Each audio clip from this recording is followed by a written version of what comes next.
Hello my loves. You guys know that I love audiobooks. There is very rarely a time that I don't have either an audiobook version of a book I'm physically reading or a separate audiobook to listen to. I find them just a chill, relaxing, and to me like lower effort, lower energy way to read. And I have many times and will still continue to attribute them to one of the main reasons why I feel that I've been able to really increase how much I read, because they do let me either continue a book or read something different while I'm doing other things like cleaning. Yeah, cleaning's the main thing really. But I've noticed something recently. I have noticed my concentration for physically reading has reduced. I find it a lot more difficult to sit down and read a physical book or an ebook. I get that feeling of like, I can't be bothered. Even though I really want to read the story, I want to continue it, it just feels like I don't have the energy to. And I got to thinking, is that audiobooks' fault? Because I said there, I find them a lower effort way of reading. It is much easier to sit down and listen to an audiobook while playing a shitty little game on my phone when I'm really tired than it is to sit and sort of have the increased mental focus it requires to physically read. Because I am the kind of person who needs to have an answer for everything and tends to overthink absolutely everything, I then started to question whether my over-reliance on audiobooks was making it more difficult for me to read physically, and therefore I was almost like losing the skill. There are so many videos on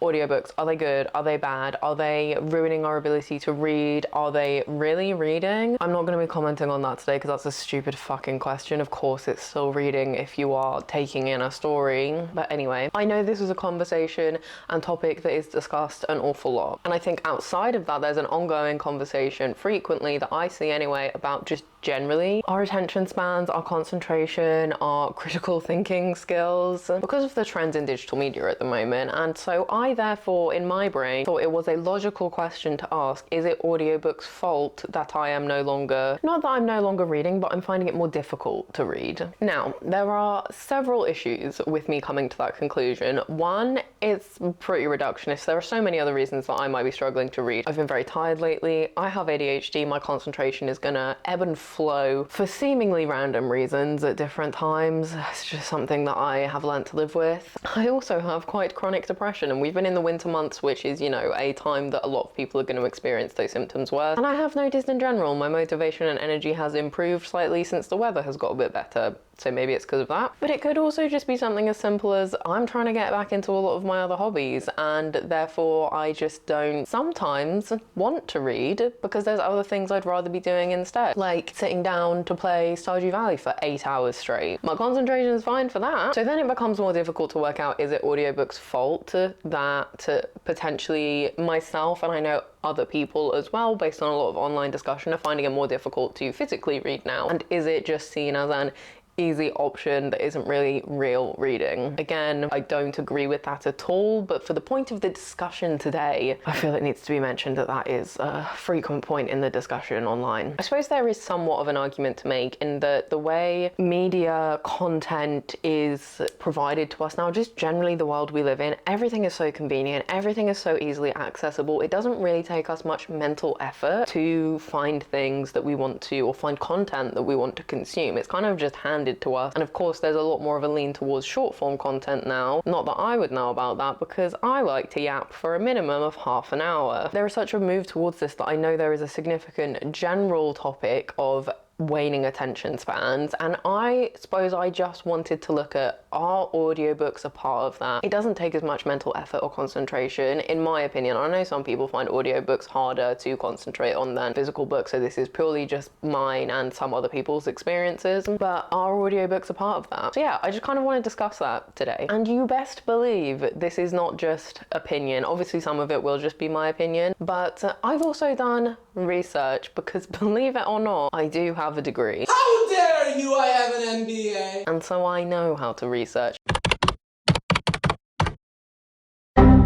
With that being said, this is not like a critical analysis. Yes, I have looked at some different research papers. Yes, I've also read some articles that have then cited different scientific papers that I've gone on to. But full disclosure, most of the articles I've not read fully in their entirety. I've just kind of skimmed or read the most important parts. Like, I'm not going to sit here and read a whole methodology. I'm not doing a degree anymore. Take all of these things with a pinch of salt, because scientific research, while it is very informative, helpful, there are always questions you can ask about a source that you're reading, and I would encourage you to always do. Who published it? Was there any monetary gain in them publishing it? How many people were actually involved in this study? What is the methodology they used, even though I've just said that I didn't read that. But you know, you can't necessarily prove something through scientific research. You can just show a strong suggestion of something. There were a lot of studies that showed that the parts of the brain that we use while listening versus reading are slightly different. Then sort of there's been updated studies that through like doing MRIs show that actually they're very similar, if not the same parts of the brain that are activated. There is, however, slightly different processes that are happening when we're listening versus physically reading. When we are physically reading, we are having to go through almost like a decoding process. Our brain is having to recognize the letters and the words, put them into context, and then almost do, like, if you want to imagine it as like a quick dictionary check, work out what that word means and then be able to put it in context with the other words. It happens obviously very, very quickly. We're not aware of it happening, but it is a small additional step that we don't necessarily have to do in the same way with listening. Yes, we still have to understand the meaning of those words, but there's not the extra step of almost having to like decode the letters into meaning. And so my inference from this, right, and this is where it is slightly my opinion rather than actually what I could find in this literature that I was reading, is that although we're using largely the same parts of the brain, that specific process I feel for us is generally being used less, where everything is a lot more accessible to us, where it's a lot easier and convenient to find things. We are probably not using that pathway in our brain as much. Our concentration, these sort of processes that we do, they're very much like a muscle. If we don't do them often, then it's going to feel more difficult. It's not to say that we're never going to be able to do those things again and it's completely atrophied in our brain, but it is going to take some sort of rebuilding. So if we are relying more on the auditory processing pathway rather than the visual processing pathway, it could then start to potentially make it more difficult for us to do that. And that might be why we notice if we haven't read for a really long time and then going back to reading, it feels a lot more difficult, it feels a lot more challenging. It's just because we're out of practice. So in that context, you could potentially argue, yes, relying on audiobooks is making it more difficult to then read physically because you are relying on a different pathway, you're using that more often. However, I feel like that is a very, very small part of a significantly wider issue. There is a wider issue of diminishing attention spans, concentration levels, and critical thinking, and I do not have